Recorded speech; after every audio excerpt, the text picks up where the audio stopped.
Messenger এমন একটা option যেটা এতটাই বিরক্তিকর মেয়েদের কাছে, অনেকে আনইনস্টল করে রাখে। যারা ইনস্টল করে রাখে তারাও হয়তো কালে ভদ্রে যায়, কিন্তু সবাই তো আর সমান নয়। গেলেই ওই কিছু ছেলেদের এমন মেসেজ থাকে, সত্যিই যা আপত্তিকর। সভ্য সমাজে এটা কাম্য নয়। নারী পুরুষ সুস্থ মন ও সংস্কৃতিতে সমাজ গড়ে ওঠে। তাই একটা পুরুষ একটা মহিলাকে কিভাবে বলতে পারে যে তোমার শাঁখা নেই কেন, তুমি সিঁদুর পরো না কেন, তোমার হাতে পলা নেই কেন, তুমি অবিবাহিত জীবনযাপন করছো কেন? ঠিক একইভাবে সেই মেয়েটি বলতে পারে মেয়েদের তো তবু নমুনা থাকে বিবাহিত, কিন্তু পুরুষের তাদের তো কোনো নমুনাই থাকে না, তারা আদৌ বিবাহিত কি না। তাহলে যে অভদ্রতার পরিচয় এই কথার মধ্যে দেয়, তার ব্যক্তিত্ব, পারিবারিক শিক্ষা সব কিছুই একটা বুদ্ধিমান মেয়ের কাছে স্পষ্ট, তাই না?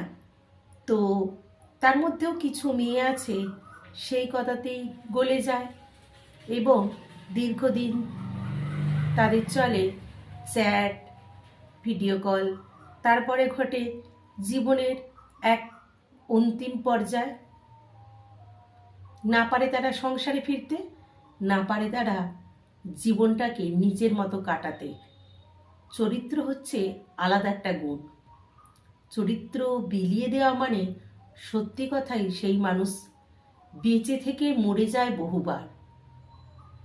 যাদেরকে বলছি এই রকম প্রশ্ন মেসেঞ্জারে এসে মেয়েদেরকে করো যে তোমাদের শাঁখা নেই কেন, পলা নেই কেন, তোমরা কোনোদিন বউয়ের দিকে তাকিয়ে দেখেছ তারা কি অবস্থায় থাকে? যারা নিজেদের বউয়ের দিকে যত্ন খেয়াল রাখবে, তারা বাইরের মেয়ে কি পড়ছে না পড়ছে এটার দিকে কোনো কর্ণপাতই করবে না, দৃষ্টিই থাকবে না। আরে বাবা, নিজের পরিবার, নিজের বউকে সময় দাও, ভালোবাসো। তাকে বলো কোনটা পড়লে তাকে বেশি মানায়, কোনটা পড়লে তোমার তাকে বেশি ভালো লাগে। দেখবে ভালোবাসা এমনিতেই কতটা সুন্দর হবে তোমাদের মধ্যে। কিন্তু মেসেঞ্জারে এসে বিরক্ত করে এটা নিজের নিম্ন রুচির পরিচয় দিও না।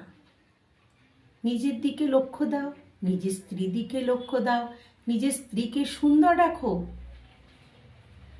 নিজের স্ত্রীকে সুন্দর রাখলে তোমারও একটা মানসিক শান্তি থাকবে, তারও থাকবে।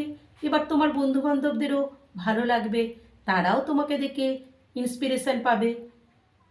যারা তোমার দলে আছে, বন্ধু মানে তো সেই হয় যে বন্ধু দেখে মানুষ চেনা যায়। মানে বন্ধু সেরকমই হয় যাদের মনের মিল একই রকম হয়।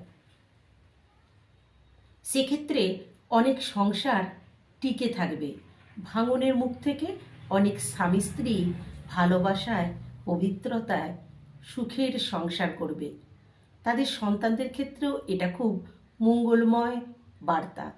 তাই বলছি, মেসেঞ্জারে অন্যের মেয়েকে কে কীরকম থাকে, কে কিভাবে থাকলে তোমার ভালো লাগতো, সেই ভাবনাটা না ভেবে নিজের স্ত্রী কিভাবে থাকলে তোমার ভালো লাগবে সেইটা একটু ভেবে দেখো।